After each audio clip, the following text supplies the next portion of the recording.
Hello and welcome to Model Kit Stuff. It's tool review time and we're looking at an airbrush.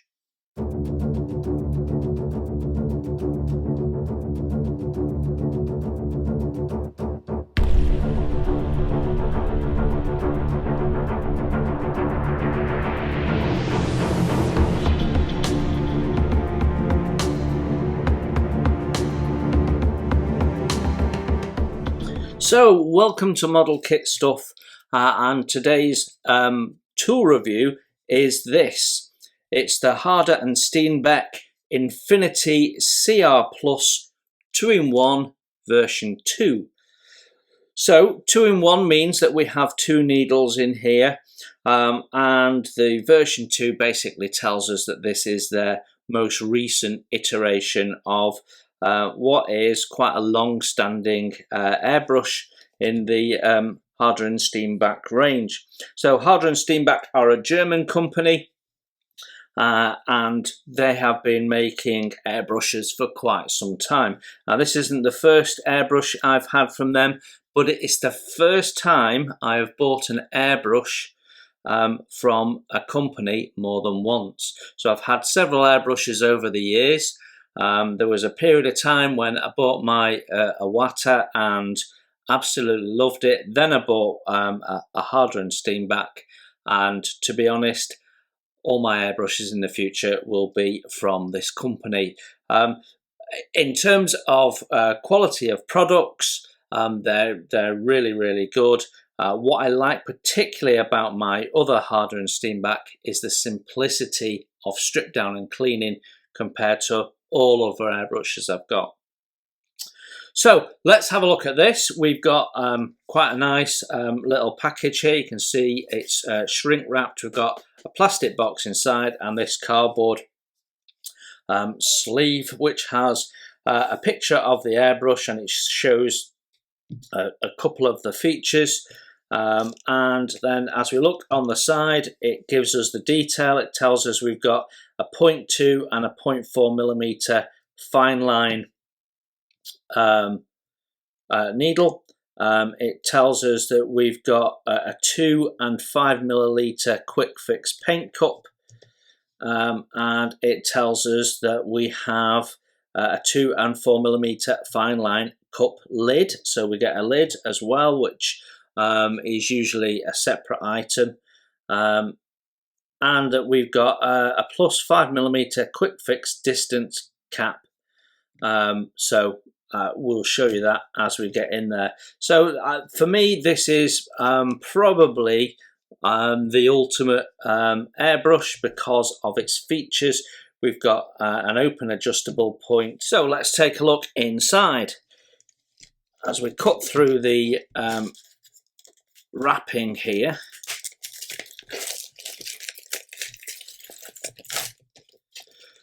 so in the UK you can pay anything between £200 and £280 for this, so do shop around. I genuinely find that places like Amazon are more expensive when you come to buying a piece of kit like this, and finding a good online store will save you money. I have paid £200 for this plus free shipping, so I thought that was a good price. So there's our box, and we have a little leaflet there on the Infinity range, I think. And it also has our function explanations inside and strip down diagram. So we'll have a look at that in a minute. And then in our plastic box, not our cardboard box that you get from some companies, we've got two little locking latches which just slide to one side, and then we open up and we've got our airbrush inside. One of the things that I like about the Harder & Steenbeck is that you can actually put the airbrush away with the paint cup on. Right, so there we have it. Let's have a look. So, why have I got a third airbrush, and what is the difference between this and the other two that I've got? So, let me talk you through it. This is the oldest airbrush that I have. Well, on the table, I have a fourth airbrush, actually, which is an old Passage airbrush that was my first airbrush, actually. And it doesn't work with my current setup because of hose lines. I've not got the right fittings to adapt it, so I don't tend to use it. It has a really big needle on it, and other than spraying a ship's hull, it's not really got the precision that I need, so I don't use it. But I find it emotionally difficult to part company with it. But it was my first airbrush, and it was a budget starter airbrush with a plastic body and so on. This was probably my fourth serious airbrush, and at the time when I bought this, it was far better than what I'd been using before. I had a couple of quite cheap £20 or so airbrushes, and they did the job perfectly fine. But I wanted to up my game in terms of what I was doing, and I bought a new compressor, and that was set up to allow me to have two airbrushes on at any one time. So I decided that I needed to get a new airbrush. My cheaper one was starting to have problems and getting air leaks and bits and pieces, so I decided to ditch that. So I bought this, and I bought a Badger Patriot. Absolutely hated the Badger Patriot. It was overly complex to strip down. You have to pull the needle through and drag all the paint and gunk through your airbrush, so it made a full strip down cleaning something you needed to do much more often and much more complicated. I had more issues with the airbrush not working than I'd ever had with any other airbrush before. I just hated the experience. So what I decided to do was replace that. I sold it to a friend of mine and replaced it with Evolution here. And at the time, the thinking was I use this side cup, so I've not got a restricted view, and I use it for my detail work, and that's still pretty much what I do. And this was going to be used for more general work. The fact of the matter is, this is nearly 10 grams lighter than this. This strips down quicker and easier than this, and generally what I've found is that I use this more and more and more, and this one less and less and less. So when I decided I needed a third airbrush, and we'll talk about why in a minute, I decided that I was going to go back to the brand that I'm enjoying. So the Evolution is probably undoubtedly been my best performing airbrush to date. So I decided to stick with the Harder and Steenbeck brand. Now, there's nothing wrong with the Eclipse at all. There really isn't.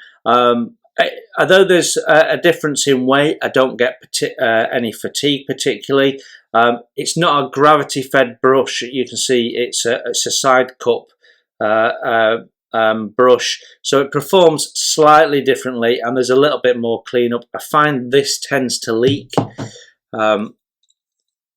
You take the bottom off to aid cleaning. I find that it tends to leak a little bit, and I do get one or two more problems with the seals and bits and pieces and needing to tighten bits up. But generally, there is nothing wrong with this. And when I say that this is easier to strip down, yeah, it is, but there's not a lot in it, to be honest. The only advantage this has is that you can adjust the needle tightness without having to take the body off, which you have to do on that Otherwise, what you've got in here breaks down into more parts than what you've got in there, and that's the only difference. So, why do I need a third airbrush? Well, I am moving back to enamel paints as a major paint system, and as a result I've decided that I don't want to put enamel paints and white spirit and enamel thinners through either of these airbrushes, and that's to do with the seals. If I put enamels through, or more to the point the thinners and bits and pieces that might go through here for cleaning the brush, over time that's going to be more aggressive on the seals in the airbrush. And so what I decided was I wanted to not mix enamels and acrylics, and I wanted to have something that had tougher durability for the paint system I'm going to put through. And the Infinity comes with a triple coating on the inside of the airbrush, so it's got a much thicker coating, it's much more resilient to stronger thinners and chemicals that we might put through here. It also has PTFE seals, which means they're not going to be affected by anything I put through in the way of enamels. Now, some airbrushes you simply cannot use with enamels. These you can, but over time your seals will perish more quickly, whereas the seals on here shouldn't have any issues, at least not from the paint system I've been using. Some airbrushes, particularly at the cheaper end of the market, will tell you that they're not suitable for enamels. And that's because they've got cheap rubber seals in them primarily. So yeah, that's the main reason. This is going to be my primary airbrush for enamels. Now obviously we'll be able to use acrylics through it, and only time will tell whether this becomes my sort of standard go-to airbrush. Now it is more expensive than the Evolution, so let's just have a look at what the differences are mechanically. So we've already mentioned the seals and we've already mentioned the plating, but essentially this comes with two needles that are the same size. It comes with two paint pots that are the same size, although you do not get the paint caps. You have to buy them separately on the Evolution. We can also see that on the Evolution you get a needle protector that is fairly basic. It's also quite chunky, and I find that paint can build up on there and you can get a little bit of spatter, which is why those of you that have been following the channel on the builds know that I usually take this off before I start any paint work, because it's not really adding any value. Whereas this has a slip-on, slip-off needle protector.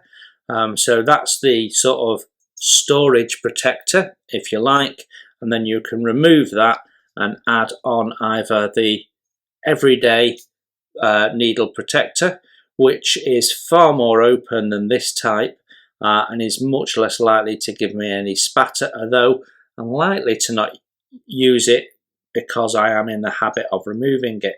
But you also get this distance cover as well, so this can slip on, and what that does is that allows you to get a certain distance from your model and do some fine line work. So actually quite good if you decide that you want to spray on the outline of a camouflage pattern, for example, or you want to do some very detailed small little dots or whatever the reason might be. So you do get this additional cap, which you don't get with the Evolution. So we also have access here to some adjustments which we don't have on the Evolution, and then have a needle stop which we don't have on the Evolution. So we have a simple system where we can adjust the length, and when we've got a length that we're happy with, we can clip in the end of the this little button here. We press that in and that creates the needle stop, and we just push that in pull it out to release it. So we have that extra addition, which means you're not going to be putting fatigue on your finger if you're doing a lot of painting and you've found the pressure that and paint flow, airflow mix that you want. You can set that on a permanent setting, which is great if you have to walk away and answer the door or something. You're already set, ready to go. So those are the main differences, other than you have a slightly different way of disconnecting the body. And both airbrushes came with a quick connect fitting so that you're ready to go. Now I have to say that you get a small paint cup as standard and a large paint cup in the as standard of this as well, which, as you can see, has the lid on. But I generally don't use the small cup quite so much, and I'll show you for why if I can get the lid off. There we go. Because it's actually quite difficult to get in and clean, and I've not got big fingers. Because of the shape of it, and it sort of curls in at the top, I've found in the past with acrylics that the paint dries in and it's difficult to get in and clean it off. So even when I'm using a small quantity, I tend to use the bigger cup just because it's that much easier to get in and clean. So the cup basically screws in and screws out, and the end design is no different than on the Evolution, where the cup screws out, and you can see there that fundamentally they are exactly the same, and the cups are exactly the same, therefore interchangeable. The threads are the same and everything. So there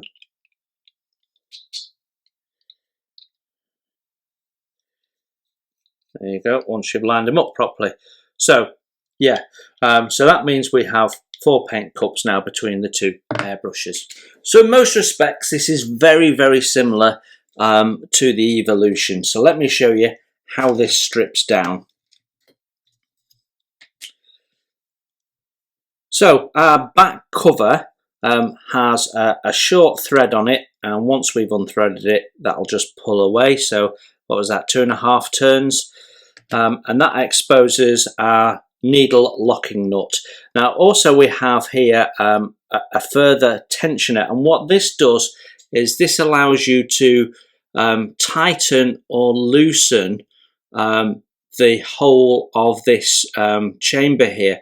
So it actually gives you different resistance to the trigger. So by tightening it, we can make the pull back on the trigger harder, which allows us to get a bit more pressure. You need more pressure from the finger to pull it back, which means you can pull back more gradually and have better control, or we can loosen it so you can pull the trigger back more freely.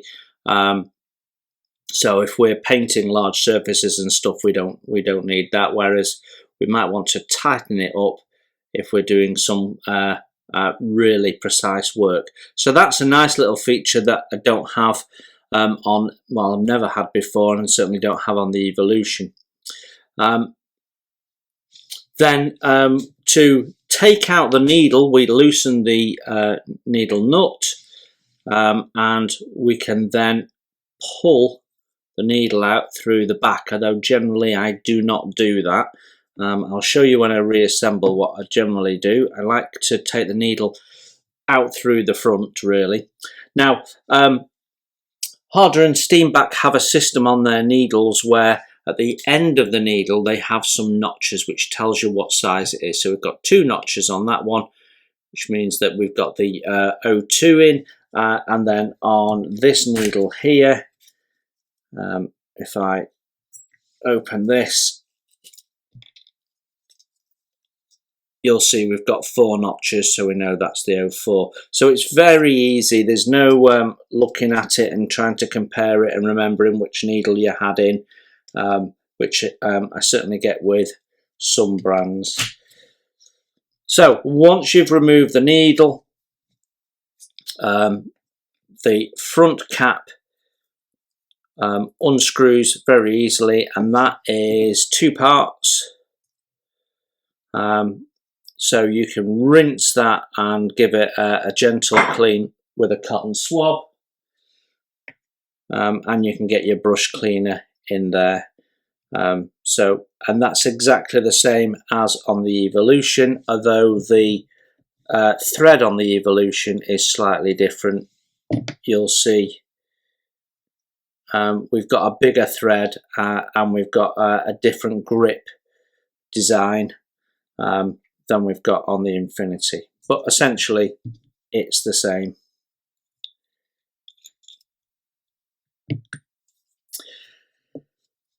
Then to remove this body, we have a slightly different way of working. So on the Evolution, we have 3 rubber seals that wrap round, which allow you to get a grip. And I've got to say, I've never had a problem with removing this. I've never had a problem with not being able to get to it. Whereas when you have the Eclipse, you've got to do quite a bit of unscrewing, and then you've got springs and various bits that drop out and what have you. Whereas on the Infinity, we have a little tool which slips into one of these holes and gives us a little bit of leverage, allows us to untighten it, and then we can screw that mechanism out in one piece, like so, and then lift our trigger out again in one piece. So these 2 pieces are attached. It's exactly the same on the Evolution, and that allows you to keep your parts together much better than most other airbrushes have used. And then that leaves you with your body, which you can then rinse under the tap. It's a quite easy process for reassembly. You put the trigger back in first, making sure that the little gold piece there is sitting at the bottom. That allows that to go in. I generally push that in a little bit and grab it, makes it easier to insert it.